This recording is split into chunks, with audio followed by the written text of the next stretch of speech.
اگر اللہ کی یہ مدد نہ آتی تو 313 کی ایک ایک بوٹی کر دیتے.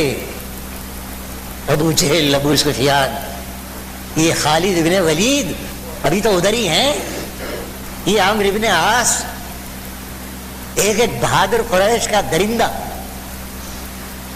5000 فرشتے میدان بدر میں اتر آئے. کیا کیا انہوں نے؟ آ کر جنگ نہیں کی. ابن جریر جنگ کے قائل نہیں ہیں، اور باقی یہ سب حضرات کہتے ہیں فرشتے لڑے ہیں، نہیں ہیں. مولانا آزاد جنگ کے قائل نہیں ہیں، وہ ابن جریر کو قبول کرتے ہیں. کیا کیا ہے فرشتوں نے؟ فثبتوا الذین آمنوا، اے ملائکہ تم میرے بندوں کے جا کے حوصلے قائم کرو. بس ایک کام، اے ملائکہ اتر جاؤ.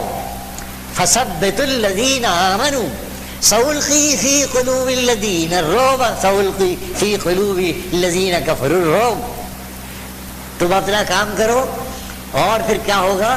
ان درندوں کے دل میں خوف طاری ہو جائے گا. فرشتے آ گئے، فرشتے آ گئے. یہ ہے فرشتوں کے آنے کا مطلب. صرف کیونکہ فرشتہ عقل کہتی ہے، وہ تو رحمت کی مخلوق ہے، نورانی مخلوق ہے. وہ تلوار لے کر کسی کو قتل کرے، یہ علماء کا ایک طبقہ نہیں مانتا. ایسا حضور یقین دلا رہے ہیں، حضور دیکھ رہے ہیں. صحابہ کرام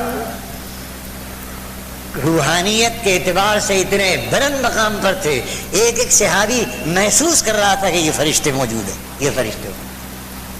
یہ ہے ثبت الذین آمنوا، سب محسوس کر رہے ہیں. اتر آئے ملائکہ آ گئے. ادھر حضور کہہ رہے ہیں اے لوگوں دیکھو جبریل، دیکھو جبریل، دیکھو جبریل گھوڑے کی مہار پکڑے ہوئے آ گئے.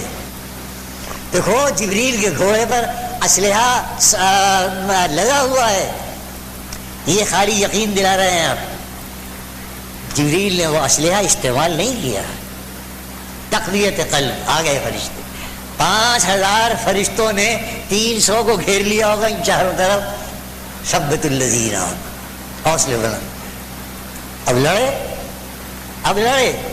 تو ایک صحابی کہتے ہیں، نام بھول گیا، جب ان سے پوچھا کہ بھیا بدر میں کیا ہوا؟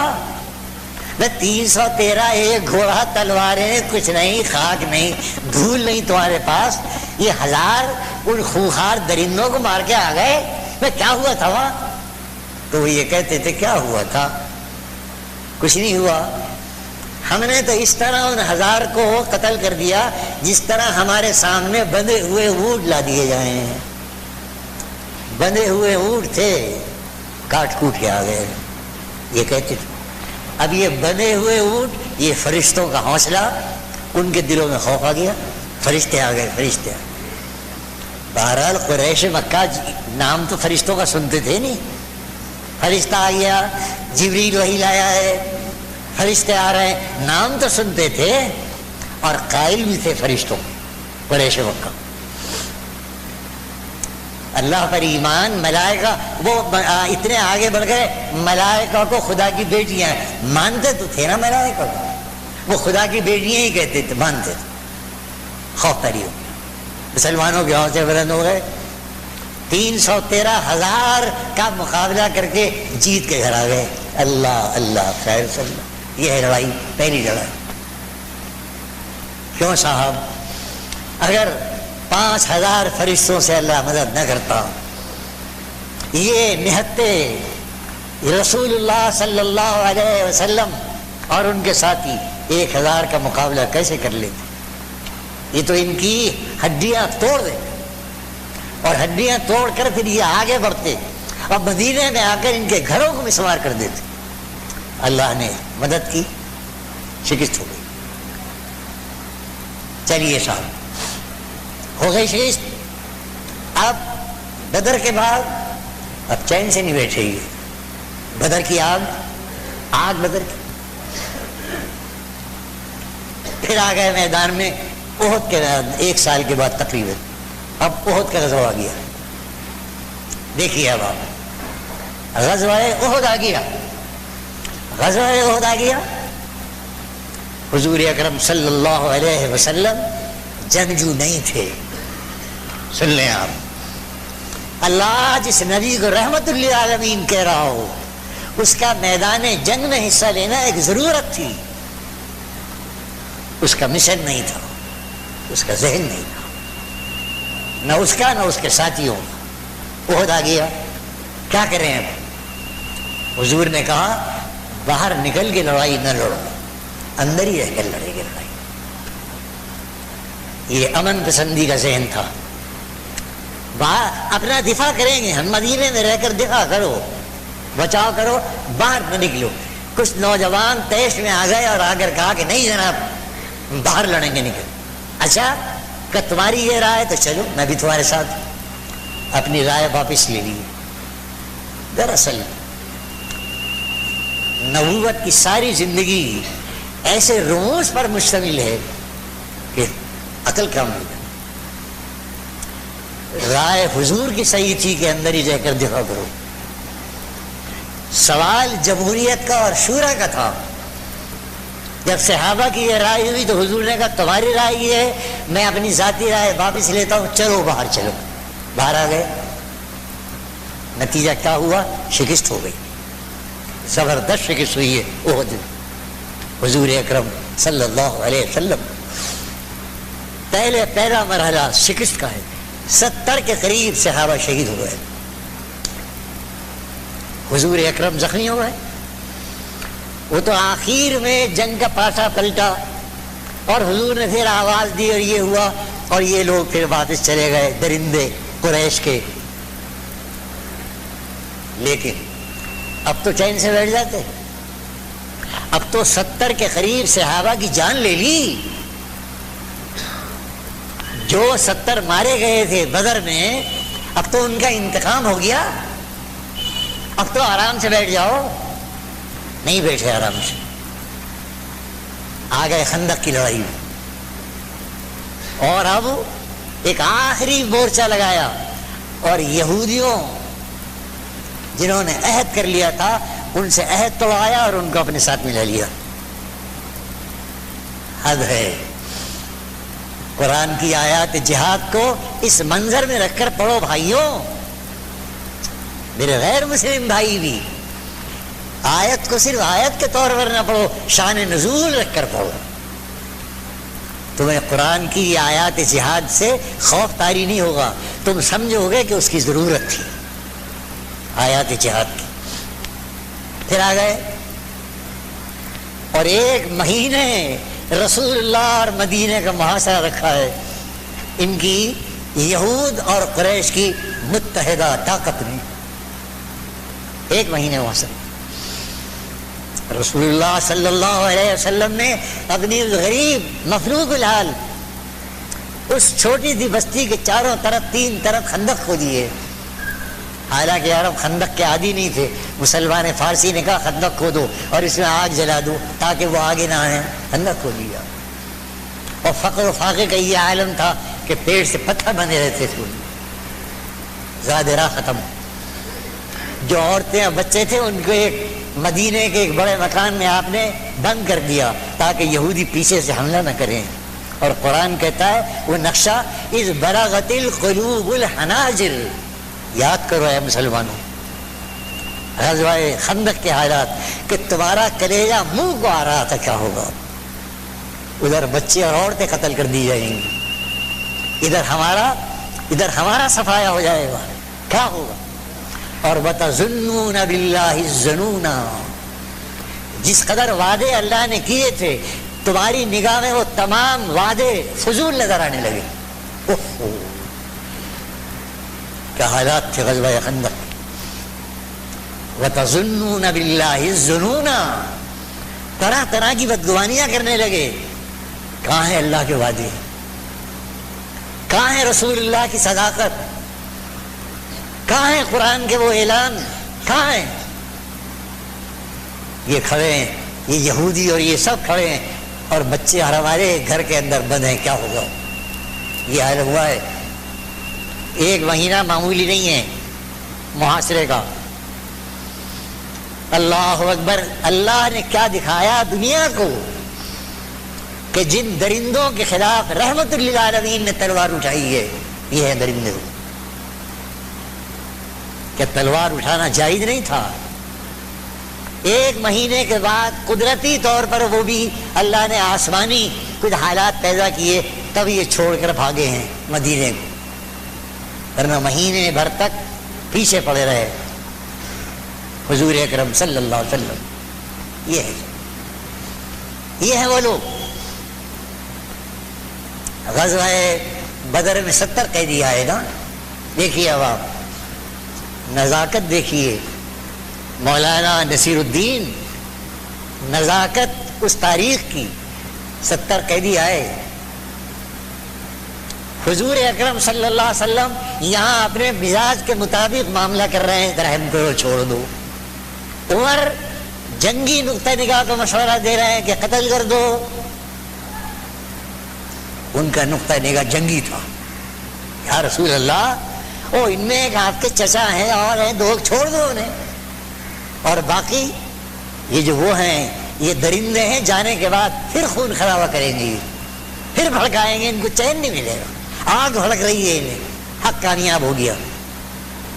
لیکن حضور نے اپنے مزاج کے مطابق فیصلہ کیا اور ابو بکر کی رائے مان لی کہ ہاں بھائی چھوڑ دو، تھوڑا بہت فدیہ لے لو، ان سے تعلیم دلوا لو، اور بابا قتل نہ کرو، چھوڑ دو. چھوڑ دیا. اب آپ دیکھیے چھوڑ دینے کے بعد اب سورہ محمد کی آیتیں آئیں،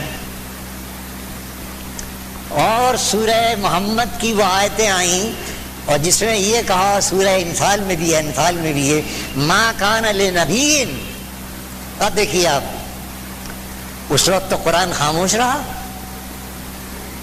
جب رسول اکرم عمر کی بات کو رد کر کے ابو بکر کی بات کو قبول کر رہے تھے، اس وقت کیوں نہیں آیا قرآن؟ نہیں ٹھہریے جناب، آپ رحم نہ کریں، عمر کی رائے صحیح ہے. تب تو اللہ نے خاموش بیٹھے رہے اور حضور کو اپنی شان کے مطابق عمل کرنے دیا، چھوڑ دیا. یہ فدیہ لیا، یہ لیا. اور بعد میں کیا ہوا؟ بعد میں اتاب آ گیا. واہ کیا کہنے ہیں آپ کے. جب واقعہ گزر گیا تو اب قرآن آ کر کہہ رہا ہے نبی کی یہ شان نہیں ہے. جب میدان جنگ سے وہ ایک ظالم درندے کے قیدیوں کو لائے، چھوڑ دے انہیں؟ نہیں، قیدی بنانے کی ضرورت نہیں ہے، مار مار کے ان کا ڈھیر کر دو. حتیٰ یسخن فی الارض، قیدی بنا کے لے آئے، وہیں انہیں مارا کیوں نہیں، وہاں ختم کیوں نہ کیا؟ جب ہو چکا تو اب یہ فرما رہے ہیں آپ. واہ کیا کہہ رہے ہیں آپ رب العالمین. بات کیا ہے؟ اس وقت ایک مثال قائم کرنی تھی، آئندہ آنے والوں کی ایک مثال قائم کرنی تھی. دیکھو اسلام جنگی قیدیوں کے ساتھ کتنا بہترین برتاؤ کرتا ہے. اور اے دنیا کی قوموں، تمہارے یہاں کیا ہوتا ہے؟ روم میں، شام میں، فارس میں جو جنگی قیدی آتے ہیں ان کو بری طرح قتل کر دیتے ہیں، ان کی عورتوں کو باندیاں بنا دیتے ہیں بری طرح سے، اور ان کے منہ پر مرچوں کے تھوڑے باندھ دیتے ہیں جنگی قیدیوں کے ساتھ. اور ہمارے نبی نے جنگی قیدیوں کے ساتھ یہ برتاؤ کیا ہے. ایک مثال قائم کرنی تھی، اس وقت تو وہی الہی خاموش رہی، ہونے دیا. اور جب ہو گیا تو اب اللہ نے یہ کیا کہہ رہے ہیں؟ نبی کے ساتھ یہ شان نہیں ہوتی. واہ کیا کہنے ہیں آپ. نبی کی یہ شان ہوتی ہے.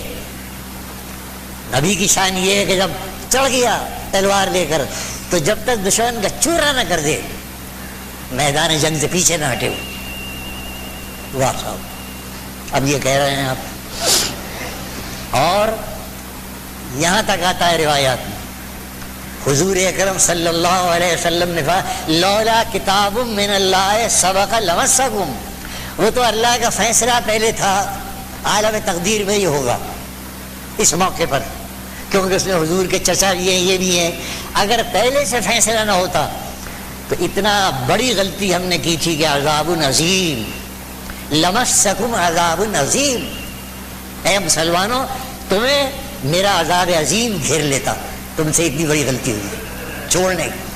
واہ صاحب. اور حضور فرماتے ہیں جو عذاب آنے والا تھا اللہ نے مجھے دکھایا.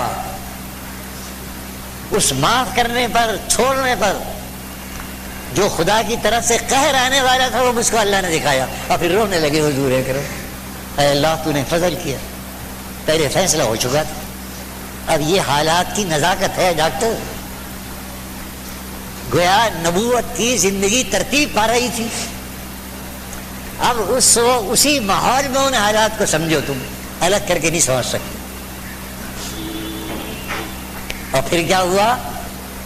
وہ جو 70 شہید ہوئے ہیں نا احد میں، روایات میں آتا ہے وہ جو 70 کو معاف کر دیا تھا اس کے بدلے میں 70 شہید کرا دیے میدان احد، کرو معاف، اللہ اکبر اللہ اکبر، بس کچھ نہیں کہہ سکتے۔ اللہ قادر و قدیر، اللہ تاریخ بنا رہا تھا نبوت کی، نبی خود عاجز سے اسے نبی کیا، نبی کو اس کا اندازہ نہیں ہوا تھا فراست سے کہ میں جو ان پر رحم کر رہا ہوں اور ابو بکر کی رائے پر عمل کر رہا ہوں یہ میرے اللہ کو پسند نہیں ہے، سب معلوم تھا، لیکن مشیت یہ تھی کہ اس موقع پر یہی کرو، ایک مثال قائم ہو جائے۔ یہ حالات، اچھا صاحب یہ ہو گیا نا، اب سن 6 ہجری آ گیا، اب میں آتا ہوں۔ حضور اکرم صلی اللہ علیہ وسلم نے کہا بھائی میں نے خواب دیکھا ہے، میں عمرہ کر رہا ہوں، چلو عمرے کے لیے۔ سینکڑوں برس کی روایات ہیں اولاد ابراہیم کی کہ عمرہ اور حج کرنے میں وہ مداخلت نہیں کرتے، وہ دشمن آؤ دوست آؤ بھائی ہمیں عمرہ کرنا ہے، جاؤ عمرہ کر کے چلے جاؤ، حج کرنے آئے ہو، وہ حاجی اور عمرہ کرنے والے پر ہاتھ نہیں اٹھاتے۔ چلو روایات ہیں، آ گئے قریش نے فوراً الٹیمیٹم دیا، اندر نہیں آ سکتے آپ عمرہ کرنے، جنگ آئے، میں تو عمرہ کرنے آیا ہوں، کہا نہیں جنگ نہیں آنے دیں گے، کیا روایات خاک میں ملا دیا ہم نے، تمہیں نہیں آنے دیں گے، اس پر غصہ ہے۔ اچھا بھائی پھر صلح کر لو، صلح کر لی، اور صلح بہت نرم شرائط پر کر لی، بہت نرم، ہدایت الہی آئی ہر قیمت پر صلح کر لو، جنگ نہ بھڑکے، اے محمد صلی اللہ علیہ وسلم جنگ نہ بھڑکے، مناسب نہیں، صلح کر لو، صلح۔ ہمارا قیدی آئے گا تو واپس کرو گے، تمہارا قیدی آئے گا تو نہیں کریں گے، اور 1 2 3 عمر بگڑ گئے تو عمر جاؤ، میں نے جو کچھ کیا ہے اللہ کی ہدایت پر کیا ہے، وہ چپ ہو گیا۔ یہ نبوت کا اپنا اجتہاد نہیں ہے، یہ اللہ کی وحی ہے، جاؤ گھر بیٹھو، چپ، توبہ کرتے رہے، الہی توبہ کرو، میں نے کیوں سوال کیا؟ حضور اکرم صلی اللہ علیہ وسلم واپس آ گئے۔ یہ بھی ہوا دل ہلا دینے والا واقعہ کہ ابو جندل آ گئے، وہ جو صلح کرانے والا تھا سہیل، صلح کے نمائندہ اس کا لڑکا ابو جندل، یہ قید میں تھا، یہ مسلمان ہو گیا تھا، قریش نے اس کو اس طرح بیڑیاں ڈال کر زنجیروں سے باندھ رکھا تھا، یہ بھاگ کر آ گیا کہ حضور اکرم موجود ہیں، چلو یہ آ گیا، اور ہاتھوں میں بیڑیاں ہیں۔ صحابہ کرام نے دیکھا، یہ روتا رہا، پیٹتا رہا، یہ حال کر رکھا ہے، یہ حال کر رکھا ہے، یا رسول اللہ یہ کیا حال کر رکھا ہے، کہاں یہ، اس کو پناہ دو، پناہ دو اس کو، نہیں، اس معاہدے کی سیاہی ابھی خشک نہیں ہونے پائی، بلاؤ ابا جندل، آؤ یہاں۔ ابا جندل کا ایمان تھا، اللہ اکبر اللہ اکبر، ایک ابو جندل کا انتہا ایمان کروڑوں صاحب ایمان سے بڑھ کر تھا، یہ نبی کا فیض تھا۔ کہاں گیا، رو رہے ہیں، کہاں؟ ابا جندل ٹھیک ہے، تم پر ظلم ہو رہا ہے، لیکن ابا جندل دیکھو تمہارے رسول نے ابھی یہ معاہدہ کیا ہے، اگر تمہیں میں روک لیتا ہوں تو یہ ہوگا کہ محمد نے اگلی سانس میں عہد توڑ دیا، تم میرے معاہدے کی لاج رکھو ابا جندل، ابا جندل تم محمد کے معاہدے کی لاج رکھو، اے میرے صحابہ تم اس کی حالت کو دیکھ دیکھ کر زار و قطار رو رہے ہو، میں بھی رو رہا ہوں، میرا دل رو رہا ہے، لیکن محمد تو معاہدہ کر چکے ہیں، رکھا ہے سامنے۔ اور سہیل یہ کہہ رہا ہے محمد صلی اللہ علیہ وسلم، یہ تیری آزمائش ہے، آپ کی، اس کو واپس کرو۔ کہ اصبر واحتسب یا ابا جندل، اے ابا جندل تو واپس چلا جا، ابا جندل تو واپس چلا جا، صبر کر ابا جندل، تو صبر کر اور اللہ سے امید رکھ کر۔ انہیں بیڑیوں کی حالت میں واپس آ گئے رضی اللہ تعالیٰ، واپس چلے گئے ابو جہل۔ سخت امتحان تھا یہ صحابہ کرام کا اور رسول اللہ صلی اللہ علیہ وسلم۔ ہائے ہائے، اب یہ دور صلح حدیبیہ کا شروع ہو گیا ہے، حضور تشریف لے آئے، واپس آ گیا۔ صلح حدیبیہ کا یہ دور، یہ عرصہ جو صلح کا تھا، اسلام کے لیے رحمت ثابت ہوا۔ لوگوں کی آمد و رفت شروع ہو گئی، ادھر سے ادھر آ جانے لگے۔ یہاں آ کر جو حضور کے اخلاق دیکھے تو اسلام پھیلنے لگا۔ 3 چوٹی کے سردار جو تھے قریش کے، وہ صلح حدیبیہ کے بعد ہی مسلمان ہوئے۔ خالد ابن ولید، اللہ، شیر عرب جس نے جنگ احد کا نقشہ پلٹ دیا تھا، یہ خالد بن ولید تھے۔ جب انہوں نے دیکھا کہ وہ جو عقبی دستہ تھا وہ نیچے آ گیا، جاتے جاتے قریش کو روک لیا، کہا دو وہ مورچہ خالی ہو گیا۔ اور آ کر اب جو مار ماری ہے ان میں خالد قیادت کر رہے تھے، عمرو بن عاص، عثمان ابن ابی طلحہ، یہ 3 بڑے سردار اس دور میں ایمان لائے۔ اب آپ قرآن وحی آئی اور وحی الہی نے آ کر کہا انا فتحنا لک فتحا مبینا، اے نبی یہ جو آپ معاہدہ کر کے آئے ہیں اس میں دبے ہیں آپ، لیکن آپ نے خون خرابے کو روک دیا۔ اللہ رب العالمین اس معاہدے کو فتوحات کا دروازہ کھولنے کا سبب بنائے، انتظار کیجیے۔ اب فتح عظیم شروع ہوتی ہے، سن 6 کے بعد فتح مبین شروع ہوتی ہے۔ آپ نے مدینے آ کر تمام سلاطین عالم کے نام تبلیغی خطوط لکھے ہیں۔ صلح حدیبیہ کے بعد روم کے نام، شام کے نام سب خطوط بھیجے ہیں، تبلیغی خطوط بھیجے ہیں۔ آ کر صلح حدیبیہ کے بعد سن 7 میں آپ نے خیبر کے یہودیوں پر چڑھائی کی ہے، جنہوں نے عیش چکنی کی تھی، جنہوں نے پوری مذہبی آزادی دینے کے باوجود غداری کی تھی۔ خیبر پہ اقدام کیا، خیبر کو فتح کیا، اور اس خیبر کی فتح میں قریش مکہ کو یہاں تک آنے کا موقع نہیں ملا، کیونکہ ان سے صلح ہو چکی تھی۔ یہ تھا سیاست کا شاہکار۔ آپ نے ان سے معاہدہ کر کے ان کو الگ کر دیا تھا، قریش مکہ کو، اس لیے آپ نے قلعہ خیبر کو توڑا۔ سن 7 میں خیبر فتح ہو گیا خیبر فتح۔ اب معاملہ قریش کا رہ گیا، 1 سال گزر گئے، سن 8 آ گیا۔ اب اللہ تعالیٰ نے ایک اور فتح کا دروازہ کھولا۔ اب یہ فتوحات آ رہی ہیں، سب کیا ہوا؟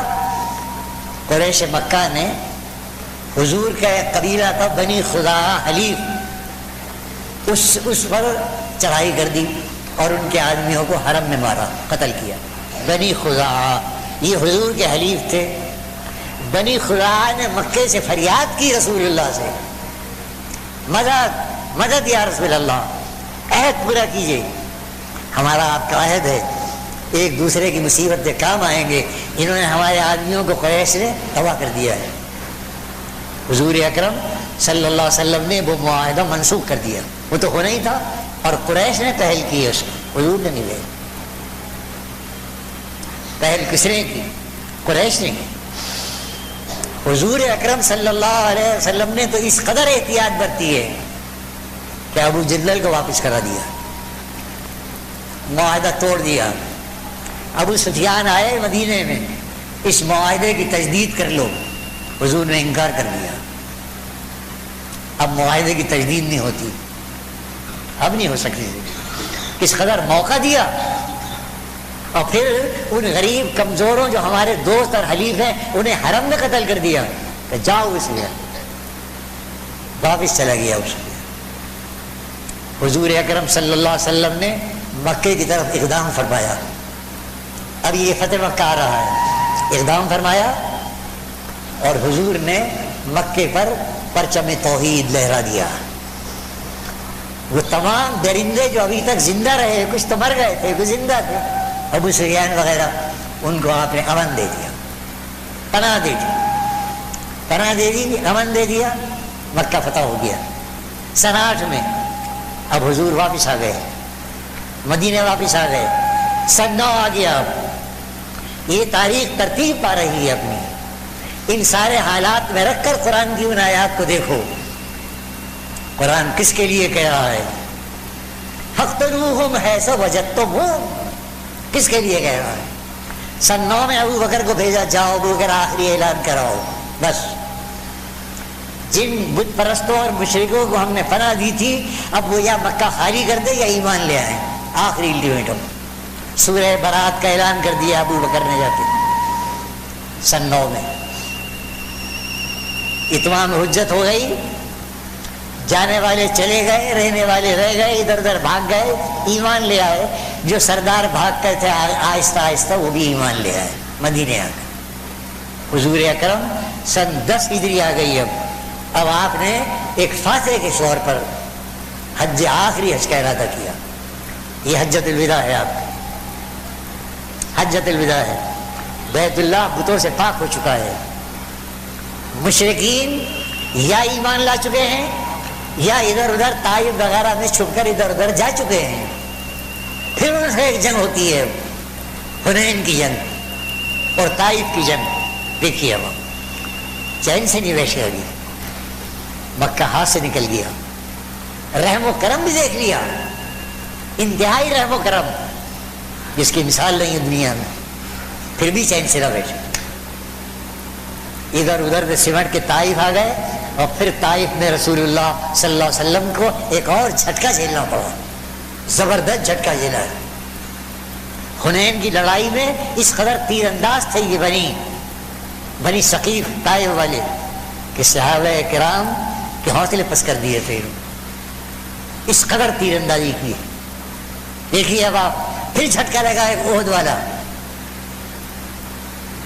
پھر جھٹکا لگا، اور تنہا رسول اللہ رہ گئے آپ جنگ حنین میں، اور حضور کی غیرت کے یہ حال کہ اپنی سفید خچر پر سوار اور آگے بڑھ رہے ہیں، کہہ رہے ہیں نبی اللہ کذب انا ابن عبد المطلب، میں ہمت ہار دوں گا، میں ہمت ہارنے والا نہیں، میں اکیلا رہوں گا۔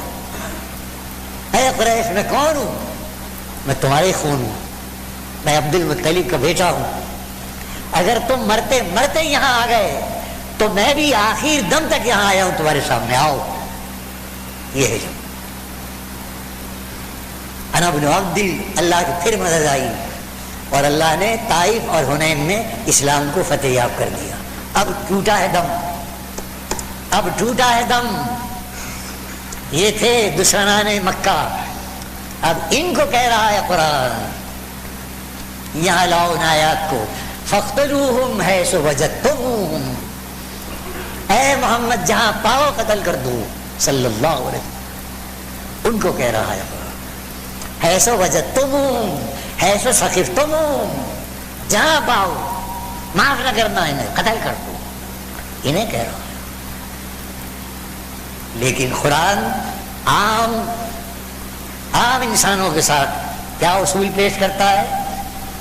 جو خونخوار نہیں ہیں، جو درندے نہیں ہیں، جو اسلام اور حق کو مٹانے کے در پہ نہیں ہیں، وہ صلح کے ساتھ رہنا چاہتے ہیں، دنیا میں صلح اور امن کے ساتھ رہنا چاہتے ہیں۔ وہ بت پوج رہے ہیں، وہ صلیب پوج رہے ہیں، وہ ان کا کام ہے۔ اسلام کو کوئی تعارض نہیں ہے کسی کی بت پرستی سے، کسی کی صلیب پرستی سے، اسلام کو تعارض ہے امن کے ساتھ رہے۔ اسلام اور مسلمانوں کے ساتھ امن کے ساتھ رہو، اسلام امن کے ساتھ رہتا ہے۔ یہ آیات ان سے متعلق نہیں ہیں۔ میں نے عرض کر دیا آپ سے کہ اب وہ 2 آیتیں آپ سورہ اس کی مائدہ کی دیکھیے کہ جب انہوں نے روک دیا عمرہ کرنے سے تو بعض مسلمانوں کو خیال آیا کہ ادھر سے جو عمرہ کرنے کے لیے قریش کے قافلے جاتے ہیں ہم ان پر ظلم کریں، زیادتی کریں، انتقام لے اس کا۔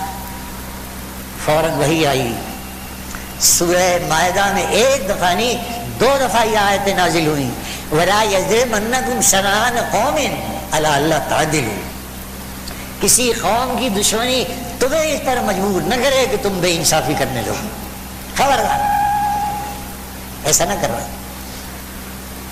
جو قوم دشمن ہے اگر وہ لڑائی لڑنے آتی ہے لڑو، وہاں پیچھے نہ ہٹو، اور اگر لڑائی لڑنے نہیں آتی تو خبردار، کوئی قوم اگر تمہاری دشمن ہے، دشمنی کر رہی ہے تو تم اس کے ساتھ بے انصافی کرو گے، کبھی اس کی اجازت نہیں دی جا سکتی۔ یہ 2 جگہ سورہ مائدہ میں آیت کریمہ آئی۔ یہ ہے قرآن کریم کی مستقل پالیسی جو میں نے عرض کیا آپ سے۔ جہاد کی آیات جہاد کے ساتھ دیکھو، اللہ کہہ رہا ہے جہاد کرو، اللہ کہہ رہا ہے ان سے جو اسلام اور مسلمانوں کے ساتھ تشدد پہ آمادہ ہوں، خود جنگ و پیکار کے لیے مجبور ہو کر دیں ہمیں، اور اللہ کی عام مخلوق، وہ بت پرست ہو، وہ صلیب پرست ہو، وہ آتش پرست ہو، یہ سب کون ہیں؟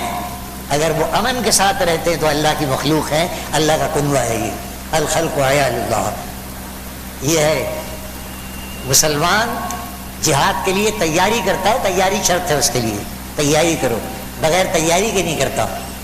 اور تیاری کے لیے بھی کیا شرط ہے؟ اس کو تیاری کے لیے قانون اجازت دیتا ہو، سمجھ لیں آپ۔ یہ ذمہ داری مسلمانوں کی آزاد قوموں پر ہے جنہیں تیاری کی آزادی ہے، اور وہ مسلمان جو غیر مسلم ملکوں میں رہتے ہیں، کروڑوں مسلمان ہیں، وہ ہندوستان میں رہتے ہیں، نیپال میں رہتے ہیں، وہ انگلینڈ میں رہتے ہیں، وہ آسٹریلیا اور جاپان میں رہتے ہیں، یہ سب غیر مسلم ملک ہے۔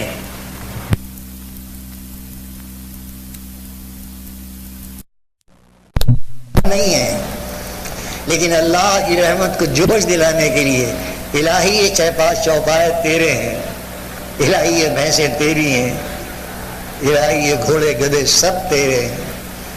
اے اللہ یہ زمین، یہ کھیتیاں، یہ مردہ، ان کو زندہ کر دے۔ الہی اصلی کسان تو ہے، اصلی زمیندار تو آپ ہیں، ہم زمیندار نہیں ہیں۔ اللہم اسقِ عبادک و بہیمتک و بہیمتک وانشر رحمتک وانشر رحمتک وانشر رحمتک واسق بلدک المیت صلی اللہ تعالی علیہ وسلم۔ اللہ تعالیٰ ترجمہ کمیٹی کے صاحبان کو حوصلہ دے، ہمت دے، اللہ تعالیٰ ان کی جذبہ خیر کو قائم رکھے اللہ تعالیٰ، اور اللہ ہمارے آس پاس کے پڑوسیوں کو توفیق دے کہ یہاں اگر اللہ کا کلام سنا کریں، یہاں بیٹھ کر سنا کریں۔ اللہم تقبل منا انک انت السمیع العلیم آخر دعوانا ان الحمدللہ رب العالمین۔ اللہ اکبر۔ کیا ہے؟ کوئی نہیں جا رہا ہے، دسترخوان بچھا ہوا کون جاری ہے؟ شاید تم چلے جاؤ دسترخوان کو چھوڑ کے، تو میں کہتا نہیں، کہہ رہا ہے کہہ دو، میں کس سے کہہ دو؟ وہ دسترخوان بچھا ہوا ہے، دیکھ رکھی ہوئی ہے، اور روٹیوں کا کھانا آیا ہے، میں بھی دیکھ رہا تھا، یہ سب لوگ دیکھ رہے ہیں، تو وہ اللہ کی نعمت کو چھوڑ کے جاتا ہے۔ دیکھیے یہ منشی یونس آ گیا پاٹک سے، دیکھا آپ نے؟ یہ آ گئے، دیکھیے یہ آ گئے، یہ آ گئے میرے ہاتھ پیر دبانے، مجھے دیکھیے اچھا ذرا سر اللہ کریم ہے۔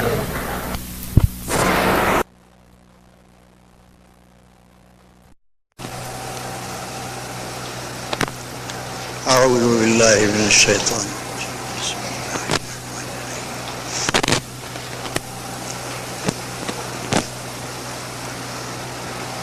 سورہ مائدہ کی افتتاحی تقریر میں میں نے اس سورت کی مناسبت سے وضاحت کے ساتھ جو بات کہی وہ یہ تھی کہ قرآن کریم میں احکام جہاد اور آیات جہاد کا تعلق کس پس منظر سے ہے. بہت وضاحت کے ساتھ وہاں یہ مسئلہ آیا. 1.5 گھنٹے کے قریب تقریر.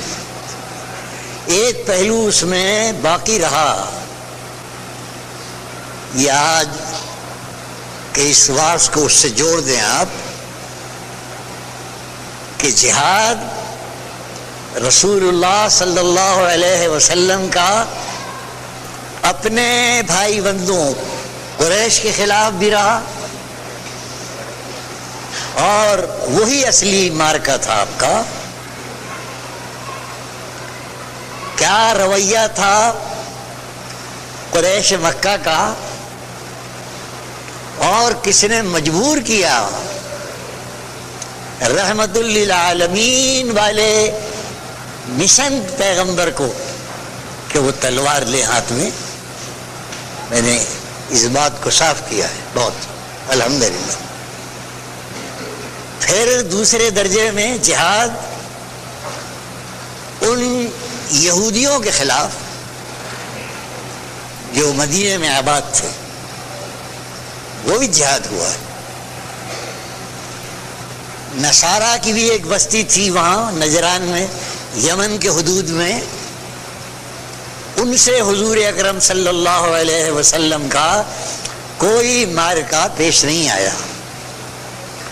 وہ آئے, انہوں نے مناظرہ کیا علماء نے, نجران کے علماء نے, اور جب اس مناظرے میں انہیں شکست ہو گئی تو انہوں نے معاہدہ کر لیا. نہایت معقول طریقہ تھا نصارہ کا.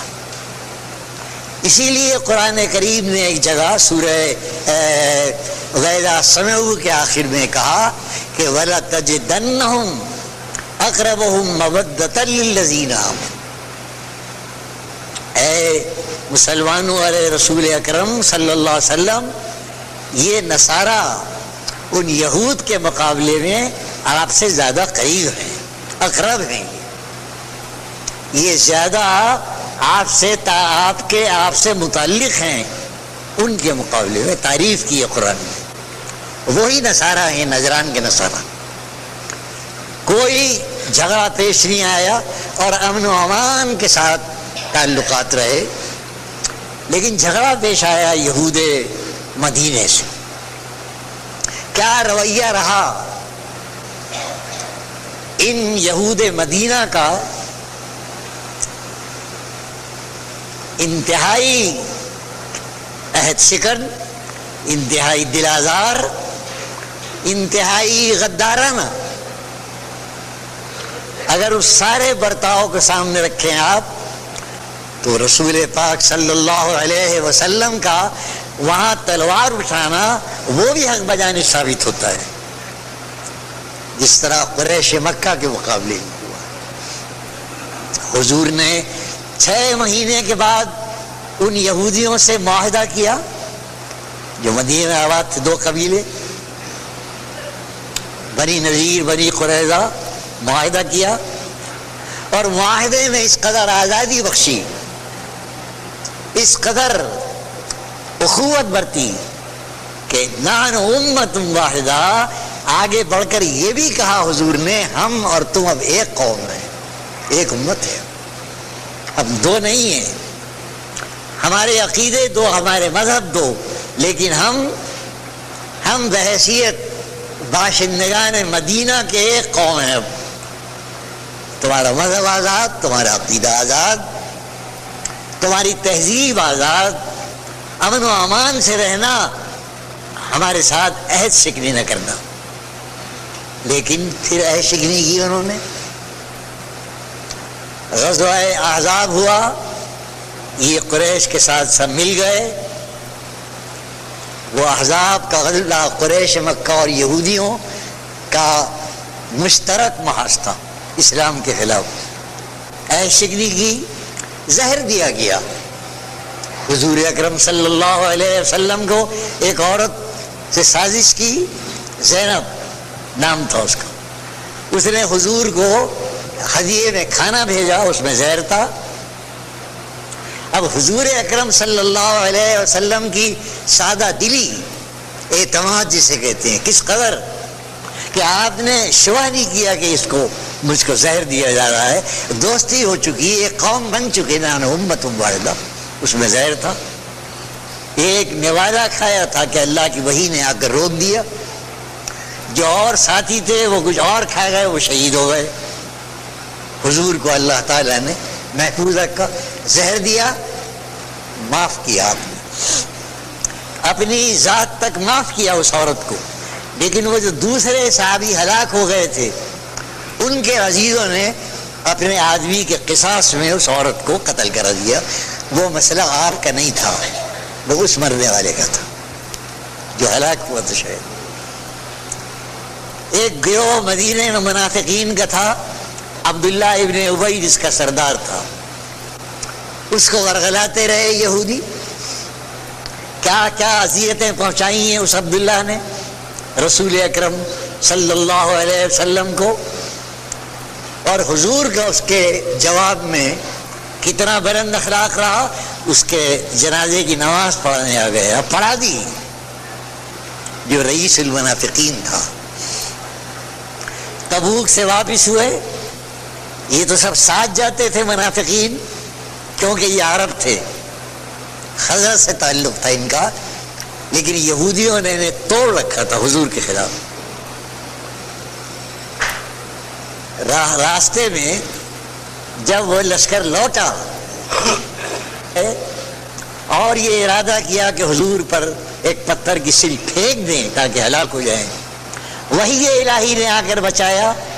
جبریل آئے، ہٹ جائیے، راستہ کاٹ دیجیے، یہاں خطرہ ہے، اللہ نے بچایا۔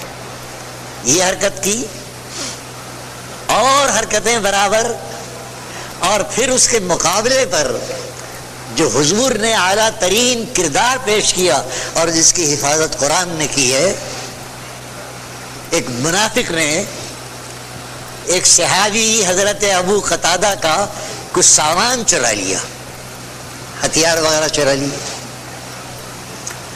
وہ ہتھیار وہ چرا کر لے گیا، اور وہ ہتھیار امانت رکھ کے ایک یہودی گیا، دیکھیے یہ سازش تھی، یہ سازش تھی، سامان رکھ دیا۔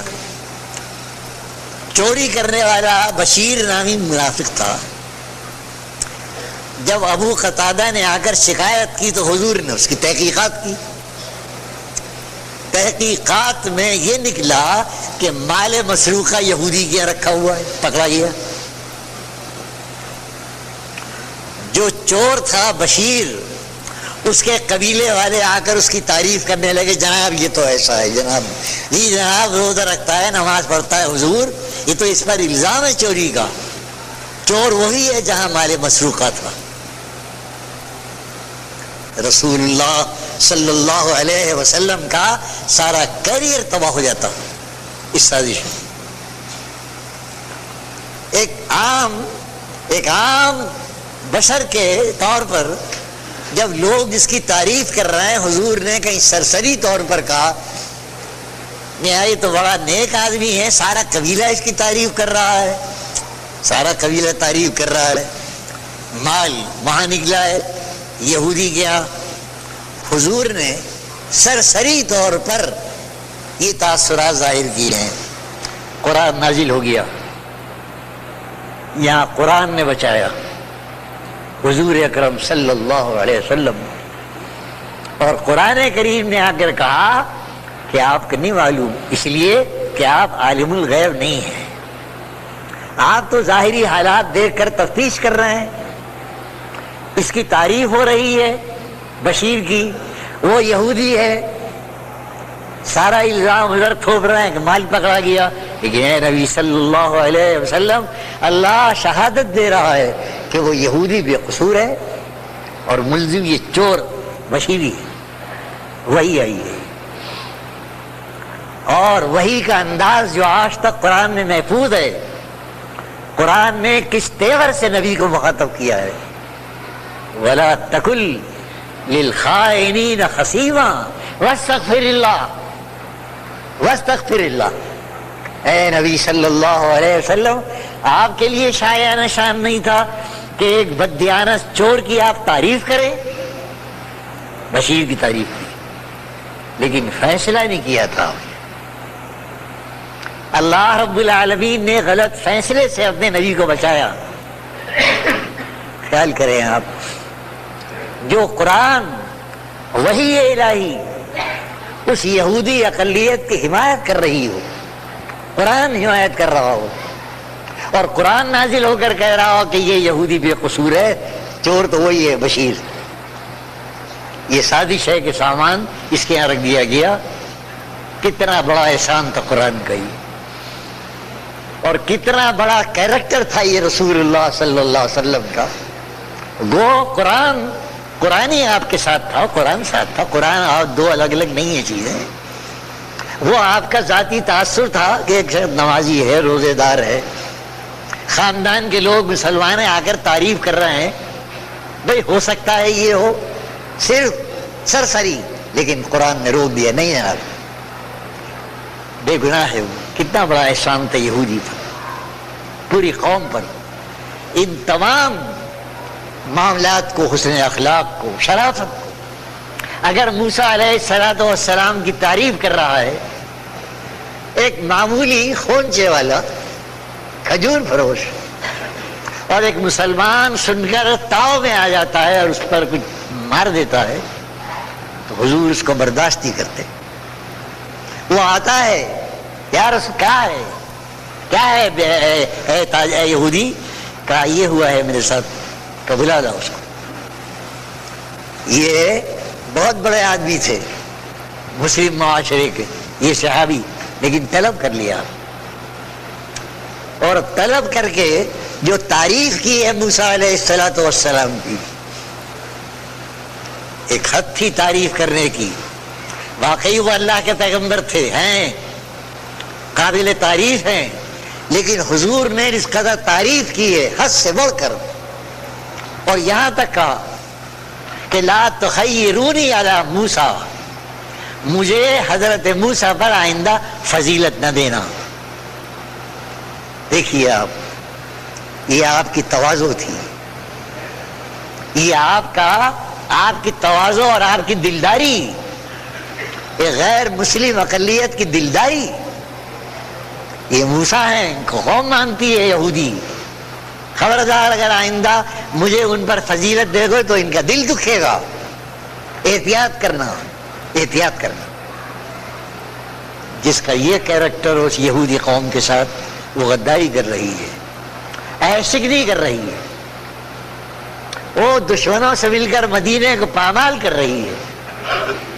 کیا یہ حالات مجبور نہیں کر رہے تھے حضور اکرم کو کہ آپ ایکشن لیں اس کے خلاف؟ یہ ہے وجہ ایکشن۔ دنیا کا کوئی انصاف پسند انسان جب مقابلہ کرے گا رسول اللہ اور مدینے کے یہودی، کیا معاہدہ کیا؟ اتنا بڑا معاہدہ، ہم اور تم ایک قوم، آج تک یہ چیختے تھے اے ہمارے لیگی، جب علماء کہتے تھے کہ یہاں حضور نے تو مدینے آ کر غیر مسلموں اور مسلمان کو ایک قوم بنایا، نان امت واحدہ۔ یہ کیا ہے ایک قوم؟ تم دو قوموں کا رونا رو رہا ہے، بے موقع ڈھپلی بجا رہا ہو، ملک تقسیم کرا رہا ہے کہ دو قومیں ہیں یہ ساتھ رہ نہیں سکتی، اب کیسے رہ رہی ہیں؟ 20 کروڑ لے جاؤ ان کو اٹھا کے۔ بکواس ساری تھی۔ دو قومیں ہیں، دو قومیں ہیں وہ الگ دائرہ ہے، ایک قوم ہے وہ الگ دائرہ ہے، ایک ملک ہے، ایک وطن ہے، ایک قوم، دو مذہب ہیں، دو تہذیبیں ہیں، دو قومیں، جھگڑا کیا ہے؟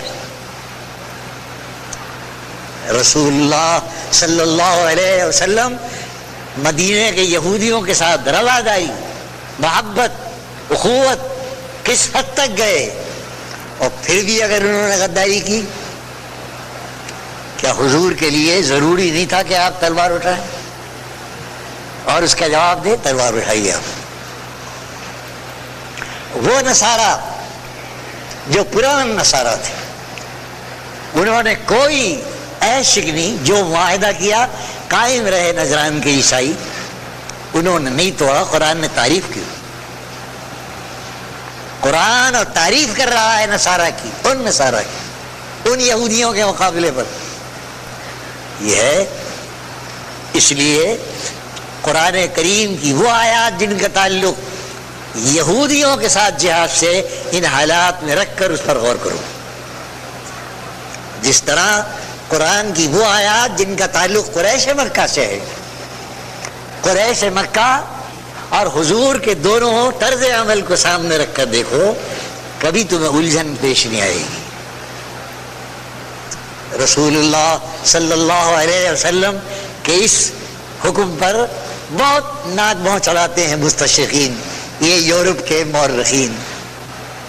صاحب یہ حکم دیا حضور نے کہ اخرج الیہود والنصارى من جزیرۃ العرب، یہ بول لیا تھا کہ خلفائے راشدین یہود و نصارہ سے جزیرۃ العرب خالی کرا لینا۔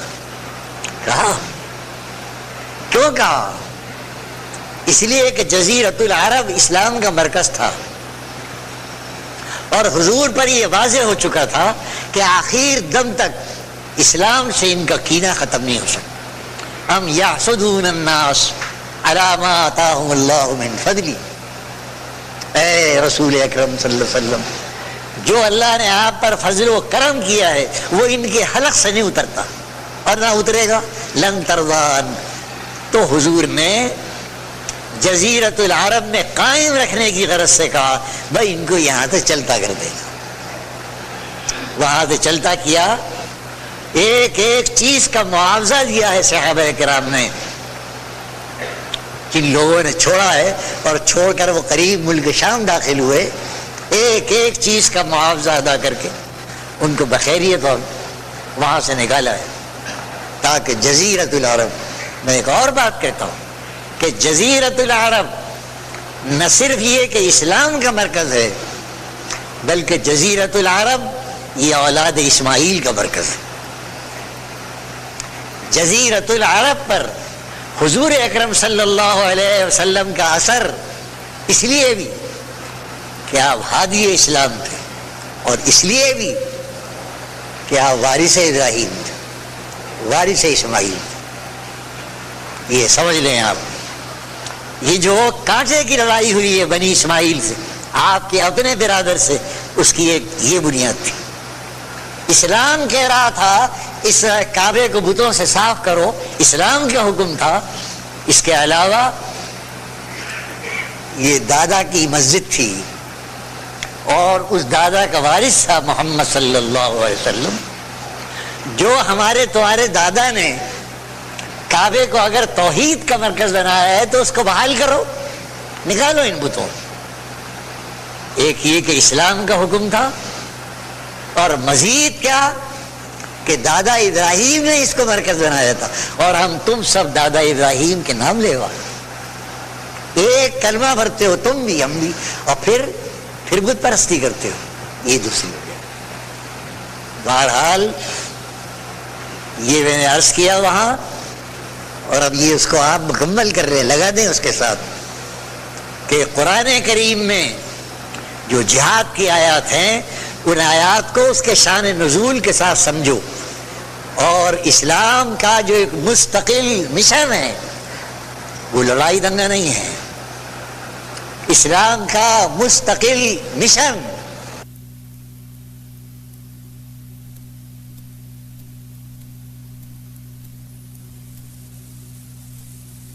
کہ قرآن کریم میں جو جہاد کی آیات ہیں ان آیات کو اس کے شان نزول کے ساتھ سمجھو، اور اسلام کا جو ایک مستقل مشن ہے وہ لڑائی دنگا نہیں ہے، اسلام کا مستقل مشن وَإِن جَنَحُوا لِلسَّلْمِ فَاجْنَحْ لَهَا وَتَوَكَّلْ عَلَى اللَّهِ، یہ ہے اسلام کا مشن۔ اے رسول صلی اللہ علیہ وسلم، جو قومیں صلح و صفائی کی طرف میلان کرے، جنحوا، آپ بھی ان کے آگے جھک جائیے۔ جو امن کی بات کرے اس کی بات کا اعتبار کرو اور تم بھی امن کا راستہ اختیار کرو۔ اب یہ کہو کہ یہ اعلان غلط کر رہا ہے، اس کی نیت پہ شبہ کرو، تو نیت پر شبہ کرنے کی اجازت نہیں ہے۔ وتوکل اللہ، اللہ پر بھروسہ کرو۔ شریعت اور احکام ظاہر پر ہے، کسی کے دل میں کیا ہے اللہ جانتا ہے اس کو۔ دل کے ارادوں پر، دل کی نیت پر احکام کا دار و مدار نہیں ہے۔ یہ اسلام کا اصل مشن ہے۔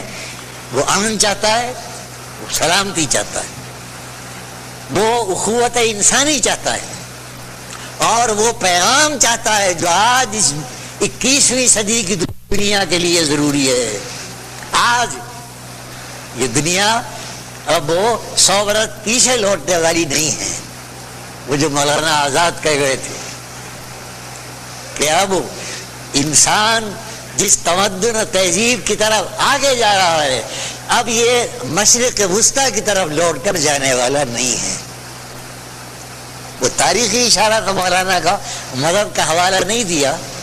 مشرق وسطیٰ، وہ مشرق وسطیٰ جہاں مذہبی لڑائیاں ہوتی تھیں، وہ مشرق وسطیٰ جہاں عباسی اور عثمانی، جہاں صلیبی اور ایوبی آپس میں تلوار چلایا کرتے تھے، اب یہ دنیا پیچھے لوٹ کر جانے والی نہیں، یہ دنیا آگے جائے گی، اور جس قدر بھی آگے جائے گی یہ دنیا، اسلام اور محمد الرسول اللہ کا دین اس دنیا کے لیے لبیک کہے گا۔ مہمان میرے ہاں موجود ہے اس دنیا کے درد کا علاج۔